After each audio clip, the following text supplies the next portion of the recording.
Hello everyone. हम आज के इस वीडियो में फर्स्ट चैप्टर स्टार्ट करने वाले हैं, क्लास 9 का।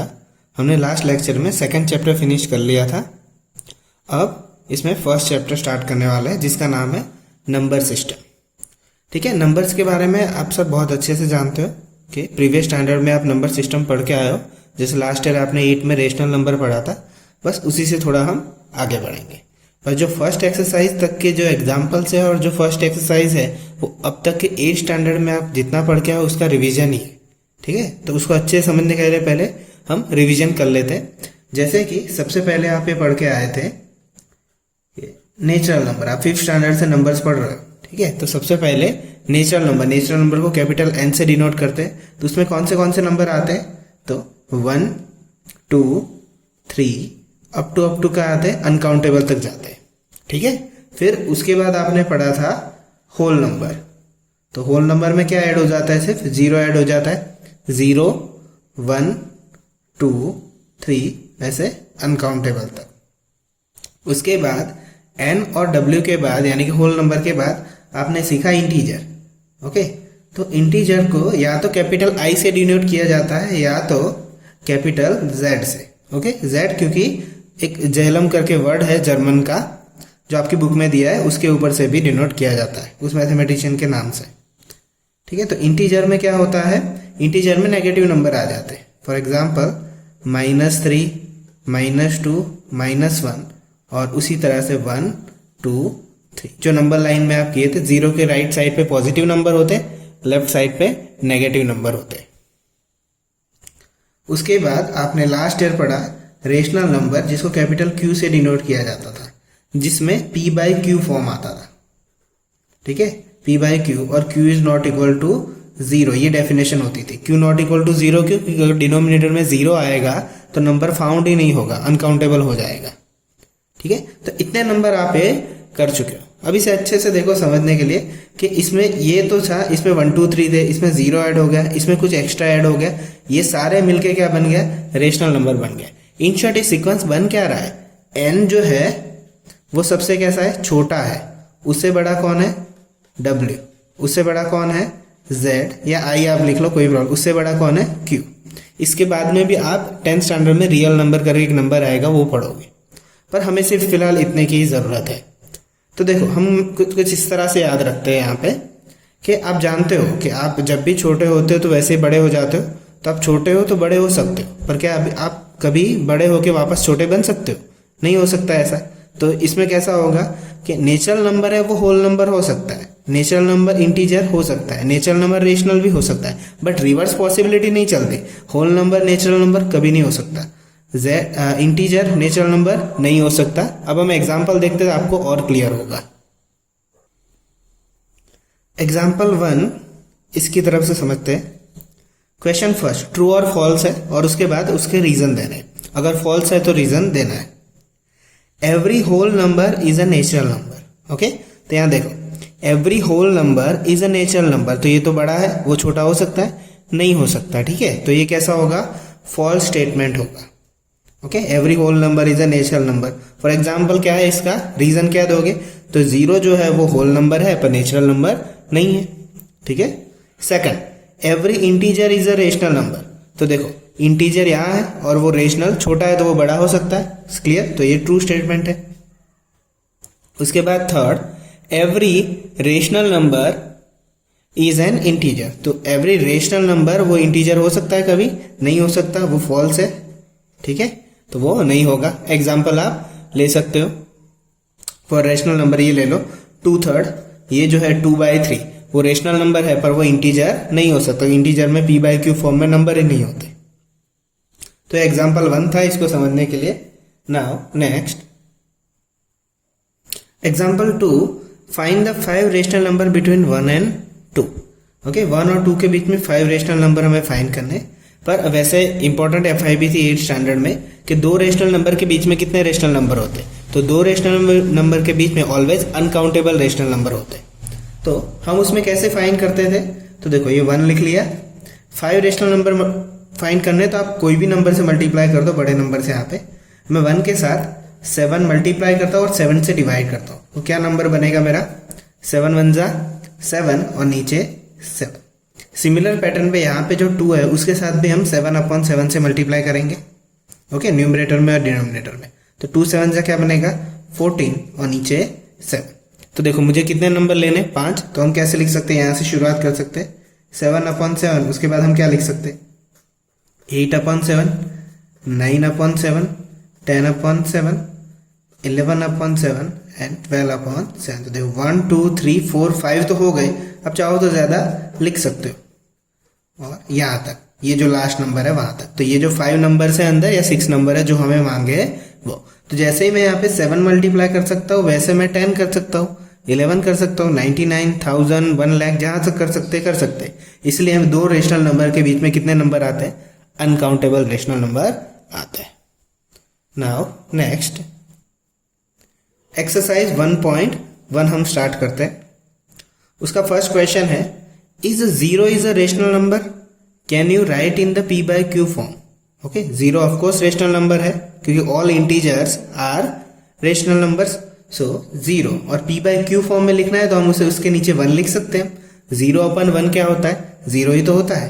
तो ये हमारा p by q फॉर्म हो गया और q कैसा होगा, नॉट इक्वल टू 0 होगा। ठीक है, ये देखो एक ये हमारा आंसर तो यहीं पे हो गया, पर उससे एक और चीज समझ लेते हैं। अगर कभी 1/0 फॉर्म हो तो ऐसा कभी फॉर्म ही नहीं बनता है, ये रॉन्ग है। ठीक है, 1/0 कभी आंसर नहीं आ सकता। उसका रीजन है, मैं मान लो 1 यहाँ पे और 0 है, मैं किसके साथ मल्टीप्लाई करूँ, यहाँ पे 1 आएगा, 0 के साथ तो सब कुछ करेंगे तो कभी भी आंसर नहीं आएगा। इसलिए ये फॉर्म इनडिफिनिट फॉर्म बोलते हैं इसे, इनडिफाइन। और ये हमारा आंसर है, 0/1 इसे लिख सकते हैं। Second question, find the 6 rational number between 3 and 4। जो अभी किया था वैसे ही मैं 3 के साथ कोई नंबर मल्टीप्लाई कर देता हूँ, 8 कर देता हूँ और डिवाइड में भी 8, तो 3 8 जा 24 और नीचे 8। सिमिलर पैटर्न पे 4 के साथ भी 8 करेंगे और नीचे 8। 8 4 जा कितना होगा 32 और नीचे 8। अब हमें कितने चाहिए, 5 रेशनल नंबर चाहिए। तो 24 के बाद क्या आएगा 25/8, 26/8, 27/8, 28/8, 29/8। 1 2 3 4 5, हमें 5 चाहिए, हम 5 ही लिखेंगे। ओके, तो ये था second question. Now the third question, 5 rational number between 3/5 and 4/5। तो सिमिलर पैटर्न पे चलते, 3/5 को हम किसी एक और नंबर से मल्टीप्लाई कर लेते हैं। मैं 5 से कर लेता हूँ, तो जैसे 5 से ऊपर करूंगा वैसे ही नीचे मल्टीप्लाई होगा। तो 3 5 जा 15, नीचे 5 5 जा 25। सिमिलर यहाँ पे 4 के साथ भी 5 से करेंगे, 5 और नीचे 5, कितना आएगा 20/25। तो 5 कहा था, तो हम लिख लेते हैं यहाँ पे 16/25, 17/25, 18/25, 19/25। ओके, सिर्फ 4 ही बने। ठीक है, एक नंबर ज्यादा हम मल्टीप्लाई कर लेते हैं। ओके, एक नंबर कम पड़ा तो हमें 5 चाहिए, हमें एक और नंबर एक्स्ट्रा मल्टीप्लाई कर लेता हूँ, या तो फिर 7 से ही कर देता हूँ डायरेक्टली, ज़्यादा ही हो जाएगा। तो कितना होगा 21/35 होगा। और सिमिलर यहाँ पे 4/5 के साथ भी 7 से लेंगे, हम कोई भी नंबर ले सकते हैं, 28/35। ओके, ये हमारा कैंसिल हो जाएगा ऑप्शन, क्योंकि 4 ही मिल रहे हैं इसमें, हमें कितने चाहिए 5 चाहिए। तो कौन से मिलेंगे 21 के बाद 22/35, 23/35, 24/35, 25/35 एंड 26/35। 27 नहीं लेना क्योंकि 5 ही बोला है इसलिए।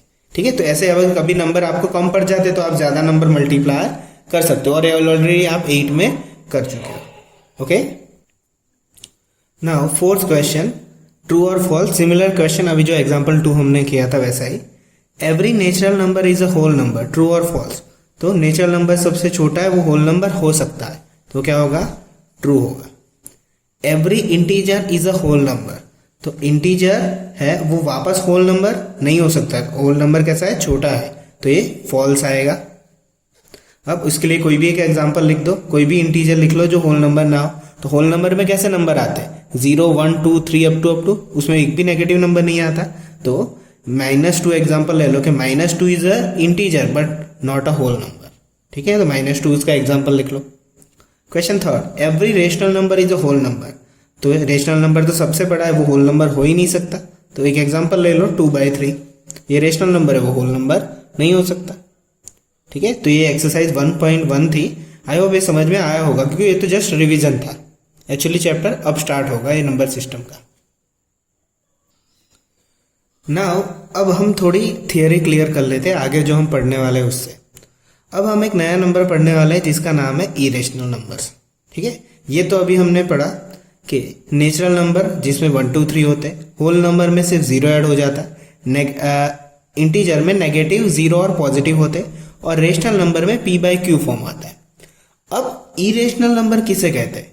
तो ये जो रेशनल नंबर आया जो सबसे बड़ा है अब तक जो हमने पढ़ा है उसमें, तो रेशनल नंबर की एक्चुअली डेफिनेशन क्या है? p/q फॉर्म में होना चाहिए और q नॉट इक्वल टू 0 होना चाहिए। पर अगर मान लेते कुछ नंबर ऐसे हैं जो p/q फॉर्म में ही नहीं आते, तो उनको कौन सा नाम दे? तो उनको हम क्या कहेंगे?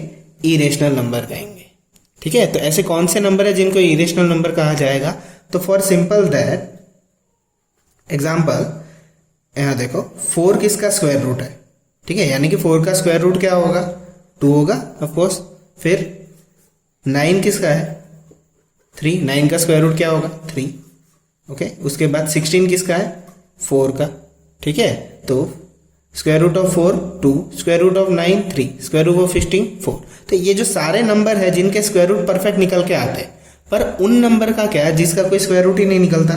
फॉर एग्जाम्पल √2 का कोई स्क्वायर रूट नहीं निकलता, √3 का कोई भी स्क्वायर रूट नहीं है, √5, √6, √7, √10, इस तरह से ये जो सारे नंबर्स है उनका तो कोई भी स्क्वायर रूट नहीं निकलता। तो इन सारे नंबर को, ये जो सारे नंबर है, इसको कहा जाता है इरेशनल नंबर। इन सब को हम p/q फॉर्म में नहीं लिख सकते, इसलिए इन सारे नंबर्स को क्या कहा जाता है? इरेशनल नंबर, जो हम पढ़ने वाले हैं अभी। ठीक है, तो देखो अब यहां तक क्लियर था, इंटीजर तक रेशनल नंबर था, उसके बाद रेशनल नंबर के बाद अब क्या है? Irrational number.